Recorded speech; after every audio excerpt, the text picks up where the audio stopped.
CNN की एक report के मुताबिक सेंटकॉम के एक खुफिया अधिकारी ने मिलिट्री एनालिस्ट के एक बड़े समूह को ईमेल भेजा है। इसमें कहा गया है कि अमेरिका ईरान पर दबाव बनाने और उसे सजा देने के लिए नए और गैर परंपरागत तरीकों की तलाश कर रहे हैं। हालांकि पेंटागन के एक्सपर्ट्स की तरफ से भेजे गए ईमेल में रणनीतियों के लिए क्राउडसोर्सिंग और ब्रेनस्टॉर्मिंग करना बेहद असामान्य है। सूत्रों के मुताबिक इस ईमेल से साफ है कि ट्रंप के पास ईरान को अपनी शर्तों पर झुकाने के लिए कोई रास्ता नहीं सूझ रहा है। लेकिन ट्रंप दावा कर रहे हैं कि उन्होंने ईरान को आखिरी मौका दिया है। अगर ईरान डील के लिए मान गया तो ठीक, नहीं तो उनके प्लान रेडी हैं। Well, you don't know. I don't know. I think we're going to maybe get something, but I want to give them every last chance before decapitation. Very tough to do what we have planned, still planned. We'll see what happens, but it's a very, very tough thing to do. I think I'm very proud of the fact that I'll give people a chance. This is a big move. To do an attack that big on a country, I'd rather not do it. Now, we've already through lots of large attacks, but they were normal large. Hopefully they'll come to their senses, because what happened cannot have a nuclear weapon, but hopefully they'll come to their senses. Iran war को one sided बनाने के लिए Trump पूरा जोर लगा रहे हैं। CENTCOM ने नए तरीके आजमाने के सिग्नल दिए हैं। अमेरिका 3 गैर परंपरागत रणनीतियों पर फोकस करने जा रहा है। इसमें साइबर वॉर पहला है। अमेरिका ईरान के महत्वपूर्ण इंफ्रास्ट्रक्चर को निशाना बना सकता है। जैसा कि रिपोर्ट में दावा किया गया, वाटर सिस्टम और डिसैलिनेशन प्लांट्स पर साइबर अटैक पहले ही युद्ध का एक नया मोर्चा बन चुके हैं। विद्रोह को हवा देना। ईरान में महंगाई और आर्थिक संकट के कारण पहले से ही जनता में भारी असंतोष है। न्यूयॉर्क पोस्ट की रिपोर्ट के मुताबिक ईरान में विपक्षी गुट किसी भी वक्त एक नए राष्ट्रव्यापी विद्रोह की चेतावनी दे रहे हैं। अमेरिका इस आंतरिक गुस्से को गुप्त तरीके से हवा देकर इस्लामिक सरकार को अंदर से कमजोर कर सकता है। तीसरा और आखिरी हथियार ट्रंप आर्थिक नाकेबंदी को बनाने जा रहे हैं। अमेरिकी एक्सपर्ट्स का मानना है कि ईरान को रोकने का एकमात्र तरीका उसकी फंडिंग के सभी रास्ते पूरी तरह बंद कर देना है। इन तीनों तरीकों को ट्रंप पहले भी आजमा चुके हैं, लेकिन तब पूरा फोकस बम मारकर ईरान को हराने का था। मगर ईरान झुका नहीं, तो फिर प्रेशर बढ़ाने का तरीका आजमाया जा सकता है, क्योंकि ईरान के अंदर से भी ऐसी खबरें आ रही हैं कि इस्लामी सरकार में सब कुछ ठीक नहीं। इजराइल के चैनल 14 ने अपनी रिपोर्ट में दावा किया है कि मुस्तफा खामनेई की मसूद पजेश्कियान से ठनी हुई है। सुप्रीम लीडर ने पजेश्कियान को धमकी दी है कि अगर उन्होंने इस्तीफा दिया तो फौरन उसे स्वीकार कर लिया जाएगा। चैनल 14 के दावे से ईरानी नेतृत्व को लेकर अटकलों का बाजार गर्म हो गया है। चैनल 14 ने कहा है कि मसूद पजेश्कियान इस बात से भड़के हुए थे कि उनके सरकार की राष्ट्रीय सुरक्षा और विदेश नीति से जुड़ी नीतियों को बनाने में उनकी भूमिका बहुत सीमित है। मुस्तफा खामनेई ने IRGC कमांडर अहमद वाहिदी को पूरी पावर दे रखी है। वही वॉर जोन में ईरान के सारे फैसले ले रहे हैं। ईरानी लीडरशिप में फूट पड़ने के दावे के बाद से अमेरिकी सेना तूफानी हमलों का प्लान बना रही है। ट्रंप ने हथियारों से ईरान को तोड़ने के प्लान को एक्टिव कर रखा है। उन्होंने अमेरिकी नेवी के लिए 14 नई पनडुब्बियां बनाने के लिए 76.6 अरब डॉलर का ऐतिहासिक समझौता किया है। इस डील में कोलंबिया क्लास की 5 परमाणु बैलिस्टिक मिसाइलों से लैस सबमरीन बनाई जाएगी।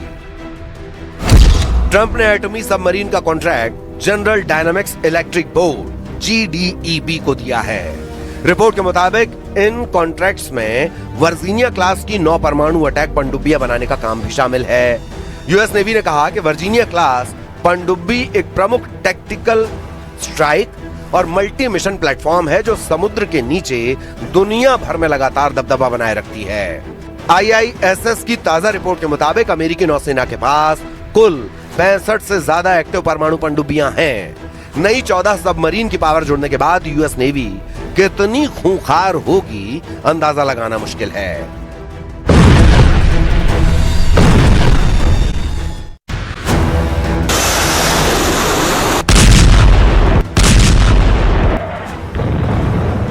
ईरान पर लगातार हवाई हमलों से ट्रंप को कुछ हासिल नहीं हुआ है।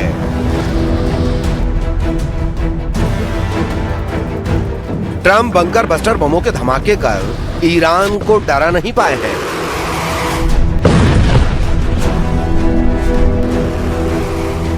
ट्रंप की जमीनी युद्ध वाली धमकी का ईरान बिल्कुल लोड नहीं ले रहा है।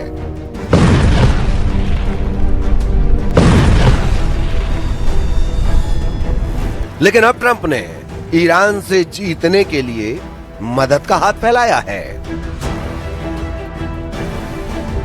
जिस ईरान को ट्रंप हफ्ते 2 हफ्ते में कुचलकर उससे एटम बम छीन लेने का दावा कर रहे थे, अब उसी ईरान से जीतने के लिए ट्रंप ने झोली फैला दी है। ट्रंप आइडिया मांग रहे हैं, ट्रंप जुगत पूछ रहे हैं, ट्रंप वो हथियार जानना चाहते हैं जिससे ईरान का घमंड तोड़ सकें। क्योंकि ईरान के आगे उनके सारे दांव फेल हो चुके हैं। ईरान ट्रंप का रत्ती भर लोड नहीं ले रहा है। ईरान ने अमेरिका से जमीनी युद्ध का मोर्चा संभालना शुरू कर दिया है। ईरान उन बॉर्डर पर टैंक तैनात करने लगा है जहां से अमेरिका घुसने की कोशिश कर सकता है। ओपन सोर्स रिपोर्टिंग के अनुसार ईरान के अहवाज अबादान हवाई वे पर रूट नंबर 39 से ट्रांसपोर्टर पर T-72M या T-72M1 टैंक देखे गए हैं। ये ट्रांसपोर्टर आर्तेश यानी ईरानी सेना की 92वीं आर्म्ड डिवीजन के हैं, जो खुजेस्तान यूनिट से निकलकर ईरान के दक्षिण पश्चिम इलाके के इराकी और कुवैती बॉर्डर पर भेजे गए हैं। ईरान ऐलान कर रहा है कि जमीन पर युद्ध हो, यही वो चाहता है। ट्रंप की सेना को ग्राउंड ऑपरेशन में पीटने के लिए ईरान के लड़ाके हुंकार भर रहे हैं। यही नहीं, ईरान के कमांडर धमकी दे रहे हैं कि होर्मुज में नाकेबंदी करने की ट्रंप की कोशिश को अब करारा जवाब दिया जाएगा। ईरानी मिलिट्री सलाहकार मोहसिन रिजाई ने धमकी दी है कि अगर होर्मुज में यूएस नेवी ने हरकत की तो उसे उड़ा दिया जाएगा।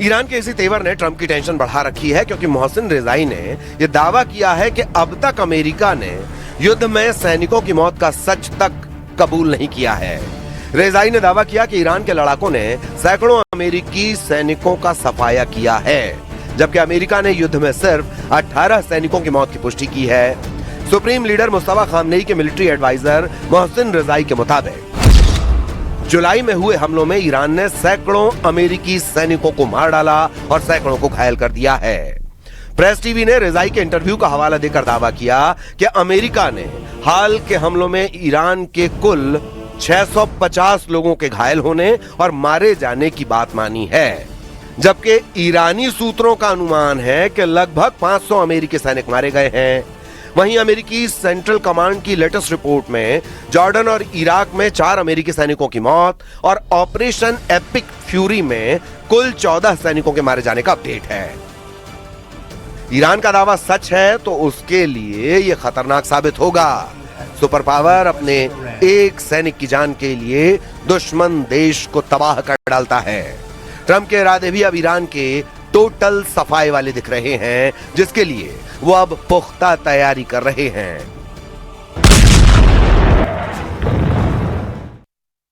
यमन तट के पास लाल सागर में भारतीय झंडे वाले कमर्शियल जहाज पर हमला हुआ है, जिसके बाद जहाज यमन तट के पास डूब गया और भारतीय विदेश मंत्रालय के मुताबिक ये जहाज 4 अगस्त को लाल सागर में यमन के तट के पास डूबा है। जहाज पर सवार सभी 13 भारतीय नागरिकों को सुरक्षित बचा लिया गया। भारत ने इस हमले की कड़ी निंदा भी की है और कमर्शियल जहाजों पर हमले बंद करने की मांग भी की है। रूस और यूक्रेन के बीच चल रही जंग अब और तेज होती जा रही है। रूस की एयरफोर्स ने यूक्रेन के क्रामातोर्स्क पर बड़ा हवाई हमला किया। सामने आए वीडियो में एक 14 मंजिला रिहायशी इमारत भीषण आग की चपेट में दिखाई दी। इस घटना में 24 लोग घायल हैं। तो वहीं यूक्रेन के राष्ट्रपति जेलेंस्की ने दावा किया कि जुलाई महीने में यूक्रेनी ड्रोन हमलों के दौरान 30,000 से ज्यादा रूसी सैनिक मारे गए या घायल हुए। ब्राजील के साओ पाउलो में एक केमिकल फैक्ट्री में भीषण आग लगती है और हड़कंप मचता है। देखते देखते आग ने पूरे फैक्ट्री परिसर को अपनी चपेट में ले लिया। आसमान में धुएं का गुबार छा गया। एहतियात के तौर पर आसपास के करीब 150 लोगों को सुरक्षित स्थानों पर पहुंचाया गया। तो वहीं पोलैंड